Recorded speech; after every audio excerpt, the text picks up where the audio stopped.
Ассаламу алейкум. Урматтуу каржы министри. Мигранттардан келген каражат канча болду? Быйыл же прогноз боюнча эмки жылы. Ал ички дүң жыйымдын ВВПнын канча пайызын түзөт? Быйыл прогноз боюнча где-то 2-4 миллиард. 2-4 миллиард, да? Андушуга байланыштуу Улуттук банктын өкүлдөрүнө суроо. Аябай көп мигранттар бизге кайрылып атат. Эмне үчүн ал жактан доллар салса, бул жактан доллар бере албайбыз? Жок, сом деп туруп өздөрү каалаган курста арзандатып туруп, өздөрүнүн ыңгайлуу курс менен алмаштырып сом берип атышат. Ыйлатып, сыздатып туруп. Мурда доллар, еврону айтып атты эле. Азыр анча-мынча банктарда рубль да бербей атыптыр. Рубль жөнөт, рубль бер десе жок, ал дагы жок, сом кылып беребиз деп. Эмне үчүн? Ал жана ички рынокто нактагылай валюта, иностранная валюта рыногуна туруктуулугу үчүн, анан чтобы не допускать спекулятивные сделки, вот ошо чара киргизилген. Спекуляция менен ал валютная мафия элек болот. А байкуш мигранттын туугандарынын эмне тиешеси бар ага? Эми жана геосаясий жагдай ошо кесепетинен азыр тартыш болуп атат. Украина менен Россияны жайына коюңуздарчы. Качантан бери тилемизип келатасыздар. А дегенде пандемия болду. Эми болсо геосаясат. Бул жөн эле Кыргызстандагы бир валютная мафиянын иши, банктардын элди тоношу. Ушуга актанбай эле бир жакшы чара көрүңүздөр. Жаныңыздарда ГКМБнын төрагасынын орун басары турат. Сизге дагы сураныч. Бир текшерип койгулачы. Макул. Анткени канча мигранттардын мээнети?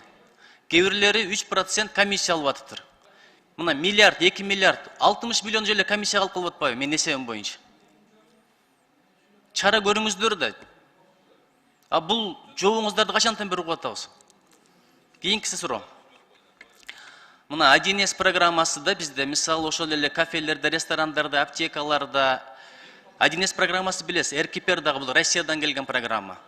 Ошону менен алар биздеги информацияны бүт билип алат. Бул бир, экинчиден 1С лицензиясын алсаң $700 жок эле дегенде. Жаңылап турганга программная поддержкага 5000 сом төлөп турасың, анан принтери, компьютери менен кошо $1000. Кыргызстанда деле программисттер бар. Ушул программаны алмаштырса болобу?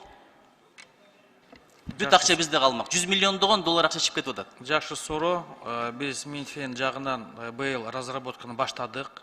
Кудай буюрса эмки жылы экинчи бөлүктө жылдын ушул проектти ишке ашырабыз. Бухгалтерский учет единый болот, өзүбүздүн разработка негизинде. Кайсы жылы дедиңиз? 23-жылдан баштап. Эгер таппай атсаңыздар, менде информация бар, балдар менен тааныштырып коеюн. Жакшы. Анан ККМ деп атасыздар, ККМ аппараттын өзү эле 20 000 сом турат экен. Болгону бир квитанция чыгарып берет, туурабы? Андан көрө гибридный терминал алсаңыздар 3 в 1. Ал жакта планшети дагы бар, принтери дагы бар, анан эквайринг системасы менен жана банковский карточкаларды кабыл ала турган системасы бар. Ошолорду алсаңыздар, анан кийин мына 1С'ке окшогон программа менен синхронизация кылсаңыздар, бүт процессти көрүп турмаксыздар. Эмнеге алмаштырбай атасыздар? Нуржи Кадырбекович, сиз туура айтып атасыз. Ал система бизде бар. Азыр мамлекеттик банктардын баарында эле тең ушундай терминалдар 3 операцияны бирдей аткара турган терминалдары толугу менен бар. Эгерде ишкерлер каалай турган болсо, банк менен келишим түзүп, аны ошол терминалды алып иштете берсе болот. Түздөн түз. Андан тышкары, азыр мамлекеттик каражаттын эсебинен 10 000 ККМ аппарат кошумча алынган. Ошол чакан жана орто бизнестеги ишкерлерибизге бекер таратылат. Азыр уже таратылып баштады, район боюнча. Анын ичинен ошол акимчиликтер менен, жергиликтүү бийлик менен ошол орто жана чакан бизнеске тиешелүү болгон адамдарга гана бекер берилет. Калган адамдар дүйнө жүзүндө өзү сатып алат аппараттарды. Эми эквайринг система безналичный расчет кылган мезгилде 3%ке чейин ошол банкка түшөт экен, Демир банкка, Оптима банкка, бул бир Казакстан, бир Россияныкы чет өлкөгө кетип атат акчаларыбыз. Ушуну бир Кыргызстандын банктары менен иштесе болбойбу? Нуржигит Кадырбекович, бул негизи жанагы swap системасы жана SWIFT визаныкы негизи ошо обслуживаниясы Кыргызстан үчүн 1,2 пайызды эметет. Андан тышкары банктар өзүнүн 0,8% эметкенден кийин 2% тегерегинде ошо операциясына алынат. Улуттук банкка биз рекомендация бергенбиз. Мисалы үчүн Украина мамлекети ошо SWIFT системасы менен кошо келишимдерди түзүп 23-жылы 0,2%, 24-жы дагы 0,2%га түшүрүп, ошондой бир келишимге эметкен. Ошон үчүн биз өзүбүздүн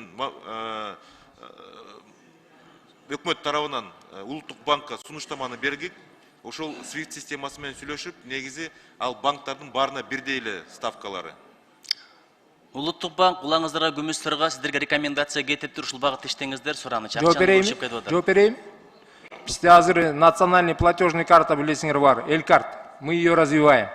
Сейчас, допустим, если в республике 4,3 миллиона выпущено банковских карт, из них Элькарт составляет большую часть, 2,7 миллиона штук. Поэтому мы сейчас упор делаем на национальную платежную карту Элькарт. Там ставки намного ниже комиссионные. Чоң рахмат. Өлкөбүздө көз азиздер бар да, ошолорго автоинформаторлорду коюш керек болуп атат, автобустарга, аялдамаларга. Ушул багытта бир акча каралдыбы? Бюджетте.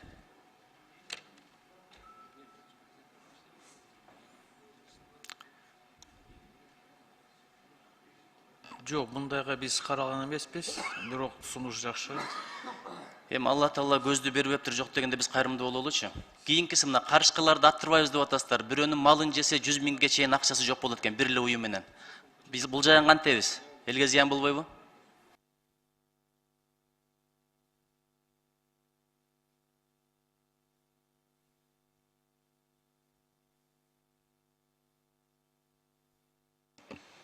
Кимге тиешелүү суроо?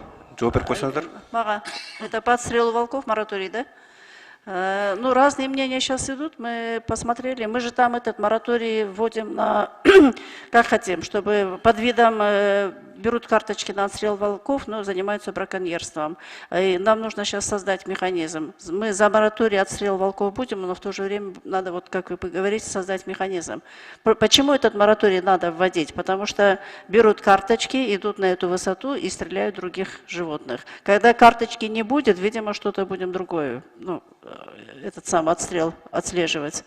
Либо будет наши бригады, егеря, у нас же есть еще рейдовые такие, чтобы уже определенные наши люди на рейдовый отстрел выходили. Механизм будет.